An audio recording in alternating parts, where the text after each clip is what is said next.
May I confirm if the chairman made an announcement that Mr. Saldico will not be invited? Yes, as you know, you have been a congressman for many years.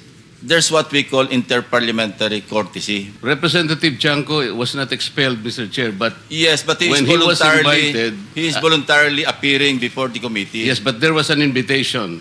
No, we did not extend any invitation to I was the Senator Lacson, mga kadonatics, ha?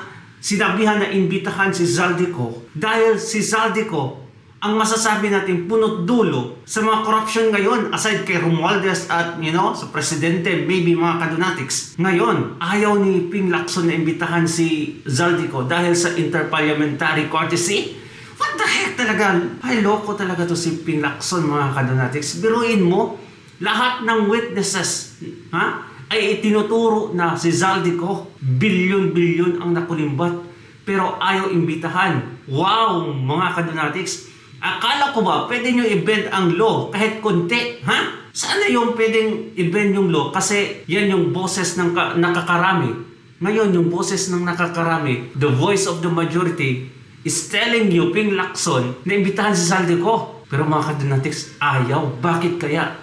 Sinabihan niya pa si Marcoleta na protected daw sa Madiskayas. Well, this guy, mga kadonatics, nako, wala talaga. Eto, tinanong agad siya ni Marcoleta. Panoorin natin, mga kadonatics. And So- Mr. Chair, lastly, may I confirm if the chairman made an announcement that Mr. Saldico will not be invited? Yes, as you know, you have been a congressman for many years. There's what we call interparliamentary courtesy. We do not invite or summon members of Congress in the same manner that they don't invite senators to their hearings. It is up to the congressmen or senators concerned to appear before their inquiries in aid of legislation. That is a tradition. Yes, Mr. And Chair. that tradition is not accorded to individual members of Congress of either house. It is accorded to the institution. Yes, Is that, yeah.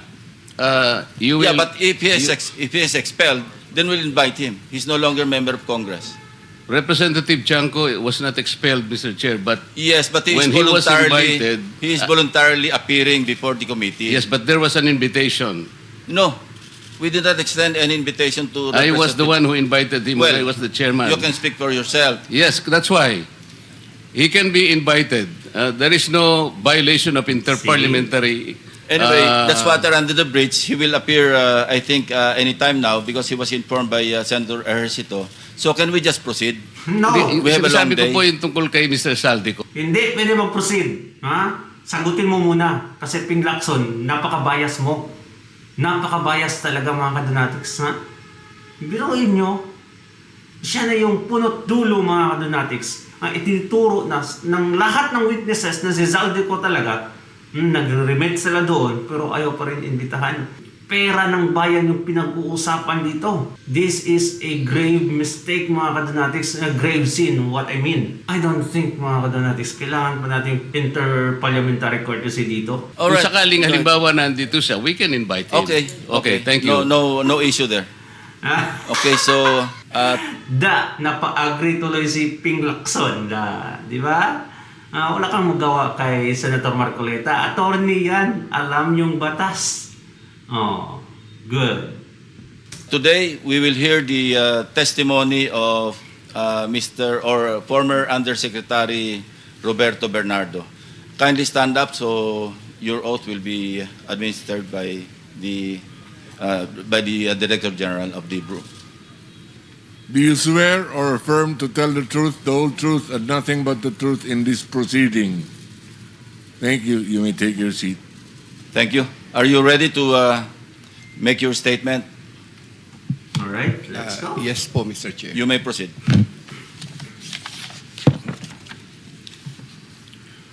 Dear Senator Lacson and honorable members of the Blue Ribbon Committee, I am Roberto Bernardo, formerly an Undersecretary for Operations of the Department of Public Works and Highways, DPWH. I was summoned to appear today before the Honorable Blue Ribbon Committee and required to testify in connection with its ongoing inquiry in aid of legislation into the reported anomalies in certain DPWH projects, flood control projects. Bago ko po ilahad ang aking nalalaman sa mga bagay na nais tumbukin ng kagalang-galang na Blue Ribbon Committee, ako po ay umaamin sa aking maling nagawa. Ako po ay hindi naging matatag at tapat sa pagpapatupad ng tungkulin na ipinagkatiwala sa akin ng ating pamahalaan at sambayanan. Taus-puso at puno ng pagsisisi na ako po ay humihingi ng kapatawaran sa Diyos. Why? Ha? Naisip ba nilang Panginoon that time? Maybe. Maybe not. Pero grabe mga kadonatics, kung hindi ito nahuli, hindi ito. Never mag-apologize to. Itong mga ganitong tao. Rooted na yung pagka-devilish nila mga kadonatics. Ha? Deeply rooted. Kaya mahirap na talagang i-change itong mga ganito. Once a kurakot, always a kurakot. Sa ating bansa at mga kababayan, gayon din sa aking pamilya, mga kaibigan at sa lahat ng aking binigo. Nakagawa po ako ng pagkakamali at pinahintulutan ko po ang aking sarili na maging kasangkapan sa pagpapatupad ng isang masamang gawain. Talagang masama. Napaka-emotional naman. Ay, nako. Handa po akong gawin ang lahat ng nararapat upang maiwasto ang aking kamalian at maiwasan na ito'y mangyaring muli. Ang mangyayari, parang gusto nyo maging state witness din mga kadonatics sa WPP. Nako, paano yan? Kasi pag magiging state witness ka mga kadonatics, ang mangyayari niyan, maabsuelto ka. Ibabalik mo lang yung mga ari-arian mo. Maabsuelto ka mga kadonatics, you will not face trial actually. Ay nako. I wish to assure the Honorable Blue Ribbon Committee of my full cooperation with the investigation. I am submitting an affidavit outlining my knowledge and of and involvement in certain events material to the subject of investigation. Moreover, I will disclose and expound on related incidents within my personal knowledge, mindful not only of the materiality of my testimony, but also of my rights, as well as fearful of what effects my disclosures will have on my family's safety and well-being. Wow. I have applied. May family safety pa siya mga kadonatics. Grabe talaga. Naisip niya kaya yung that time na nagnakaw siya ng pera ng taong bayan. This is unforgivable sin mga kadonatics. Ha? This is sacred. Grabe ka sacred to mga kadonatics. Pera ng taong bayan ng Filipino, ninakaw mo. Applied before the Department of Justice for coverage as a state witness under Republic Act number 6981, otherwise known as Witness Protection, Security and Benefit Act. I hope the Honorable Blue Ribbon Committee will find merit with the assurance of the Honorable Blue Ribbon Committee that my rights and benefits under RA 6981 shall be respected. I am prepared to submit the aforesaid affidavit to Honorable Blue Ribbon Committee and swear to and testify on the same with the approval of the Honorable DOJ Secretary on the disclosure thereof for such purposes. The highly sensitive nature of the disclosures made in my affidavit cannot be stressed enough. These deal with involvement in irregularities of 4 senators and 1 congressman, 1 member of a constitutional commission, and 1 undersecretary, seriously undermining public trust in 2 out of 3 branches of our government and a constitutional body, thereby posing a significant threat to our national security as it may lead to political instability, which may weaken the ability of the government to function effectively. 25 of September 2025, Makati City, Metro Manila. And this, Mr. Chair, signed na po ito. Okay. May we hear from Secretary Remulla since he mentioned about his application for admission into the program. WPP. Nako! Nako! Halos lahat na ngayon mga kadonatics mag-a-apply na as a state witness. Grabe talaga. Ayop tong mga kadonatics. Ayaw makulong. Grabe. Pinahasa yung pera ng taong bayan. Ngayon matatakot kayo makulong. There should be a consequence mga kadonatics. This is a retribution. Your Honor, we will have to evaluate his statements Ay, nako. in relation to all the other testimonies that we have gathered in the DOJ and in the Blue Ribbon Committee. The Senate President, Mr. Chairman, Gunnar. we would like to listen to your sworn affidavit, if you have one, or an affidavit that you will swear to complete the disclosure that you're talking about. Otherwise, those are mere general statements. Ay, nako, si Itbulaga Please, nagsalita. thank you. Yes, Mr. President, Mr. Chair, may I be allowed to read the Yes, you may proceed, Yusek Bernardo. affidavit? I, Roberto R. Bernardo, Filipino, of legal age, a resident of Malolos City, Bulacan, under oath, deposed and state. In connection with the ongoing Senate Blue Ribbon Committee investigations, I intend to submit this affidavit which provides details of my knowledge about matters within my jurisdiction relating to flood control projects when I was still serving as Undersecretary for Operations of the Department of Public Works and Highways. This affidavit lays out details. Sorry, excuse me. You have your counsel now with you? Yes, sir. Yes, po, Okay, Mr. on Chair. record. Okay.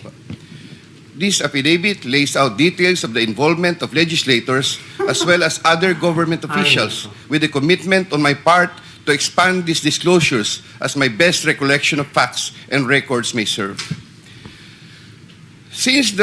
Number three, since the received an invitation to appear in these proceedings, I began collating, vetting, and consolidating all written communications, documents, tables, and matrices and lists in my possession, the retrieval of which has been difficult since I retired from public service last August 2025. With the benefit of more time and greater freedom to access files, I am confident that I can provide even more material and relevant evidence that would clarify the issues once and for all. Number four, more importantly, I am executing and submitting this affidavit with my full and absolute consent as an integral part of my application to be admitted under the Witness Protection Program through the favorable recommendations of the Honorable Chairman of the Blue Ribbon Committee, Senator Ping Lacson, and the Honorable Senate President, Tito Soto, under Section 4, as well as Section 10 of Republic Act Number 6981, otherwise known as Witness Protection, Security, and Benefit Act before the Department of Justice.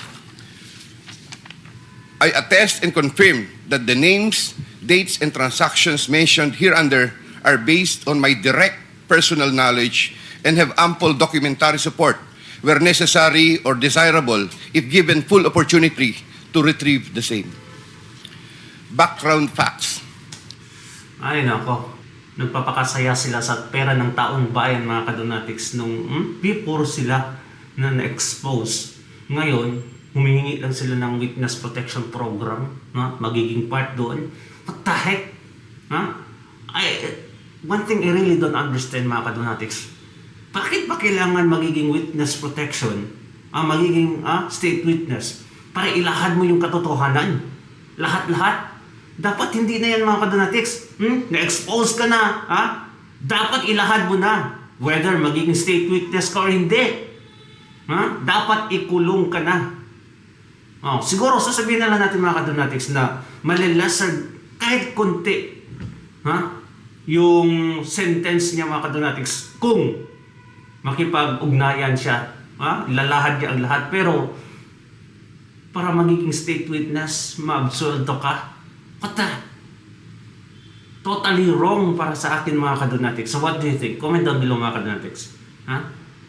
At eto mga kadonatics, di ba naging issue yung kahapon ng pagbisita ng Philippine Embassy, welfare daw kuno, welfare check para kay Tatay Digong. At etong si Colmenares na na-cover na din natin ng isang araw mga kadonatics, may statement at kinontra si Inday Sara Duterte. Loko talaga mga kanatics. Tingnan nyo. Hindi na daw kailangan ipaalam sa pamilya kung bibisitahin si Tatay Digong. What the heck? Ito mga kanatics, panoorin natin. Ay Nery Colmenares, ang chairman ng Bayan muna. Magandang hapon, sir. At kay Sandro at sa lahat po ng viewers ninyo.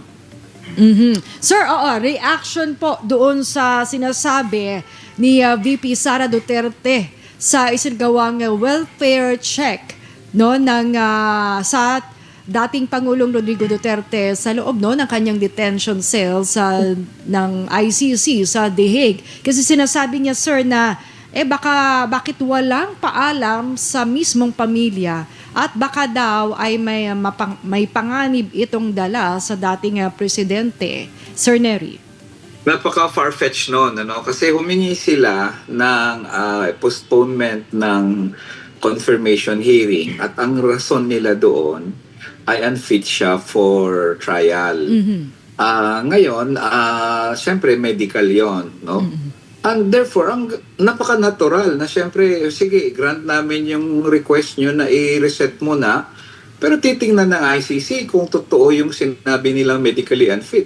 So syempre, i-check nila kung kamusta na siya medical, puntahan ng doktor o ano pa man, para malaman kung totoo hindi yung sinasabi nilang hindi na siya fit, hindi siya nakaalaala, wala na siyang na taliwas doon sa report ng mga anak niya the past few months na Pagkabugok talaga mga kadonatics, pagkabugok talaga. May itinalaga na nurse doon kay Tatay Digong. Araw-araw mga kadonatics. Bakit papuntahan ng Philippine Embassy for welfare check? Para saan? Tapos wala pang abiso sa pamilya. Ay talaga magdududa ka? Galing pa sa Malacanang yung utos mga kadonatics. For what? Di ba? Kasi hindi makapasok yung sariling nurse ni Tatay Digong. So may nurse talaga sila para ka Tatay Digong doon na mag-check sa kanyang kalusugan.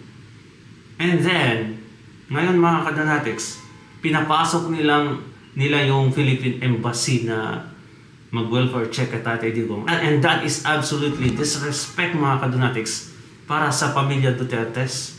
Kasi andun na yung mga Duterte, yung pamilya sa The Hague, pero di nila alam na may nag-check ng iba. Especially galing sa Malacanang yung utos. Itong si Colmenares, talagang NPA yung utak niya mga kadonatics . Halos lahat, wala iyang masasabing maganda sa mga Duterte kahit pa napakaganda yung mga ginawa ni Tatay Digong. Puro lang yan kontra. Kasi kasama to palagi ni Dilimaw sila Jokno, yan sila mga kadonatics. maayos naman siya, nakikwento, nagjo-joke, kung ano-ano pang pinagsabi, nagkokomentaryo pa sa flood control projects dito sa Pilipinas. So gusto ng ICC maniguro. Oppose na nga kami doon sa request nila na resetting Kasi hindi kami naniniwala na unfit for trial siya. Sino ka ba? May kanilalaman ka ba sa ICC? What the heck? Di ba? And last month yun, last month. Anything can happen mga kadonatics, kahit pa maganda yung kalusugan mo today and tomorrow you will never assured na okay ka. Everything is uncertain. Last month yun na okay si Tatay Digong at 82 years old. What the heck? Wala talaga. Ay nako, walang sense Ang mga kontrabida kay Tatay Digong mga kadonatics sa mga Duterte, ang pinagsasabi nila, walang mga sense talaga. Kahit yung ordinary citizens, mas maganda pa yung mga punto nila compare sa mga nag-attorney daw kuno mga kadonatics, abogado, congressman, senador. Pag anti-Duterte, walang mga sense yung pinagsasabi nila. Kaya nakakainis talaga na may ganito tayong mga opisyales, politiko sa bansa na wala talagang mga Yun mismo yan sa pamilya niya, kila Sara Duterte at iba pa. Na wala naman silang sinabing, lupaypay na, wala na, hindi na kaya, hindi na kami kilala. Wala eh. Napaka-natural ng kanilang mga reports. Pangalawa, Kasi hindi kayo nakinig na sinabi ni Zimmerman, yung asawa ni Tatay Digong, na skin and bone na si Tatay Digong. Hindi kayo nakinig nung sinabi ni Attorney Kaufman that Tatay Digong has a hard time, mga kadonatics, na makakakilala, makaremember. Diba? Napakasad lang, mga kadonatics, na may mga ganitong tao. Hindi ko na patatapusin to, mga kadonatics, kasi naku na yung beer na sumakit yung ulo ko sa mga ganitong tao. Anyway, comment down below, mga kadonatics, and ingat palagi, please. Okay? Don't forget to subscribe and like this video. Bye-bye.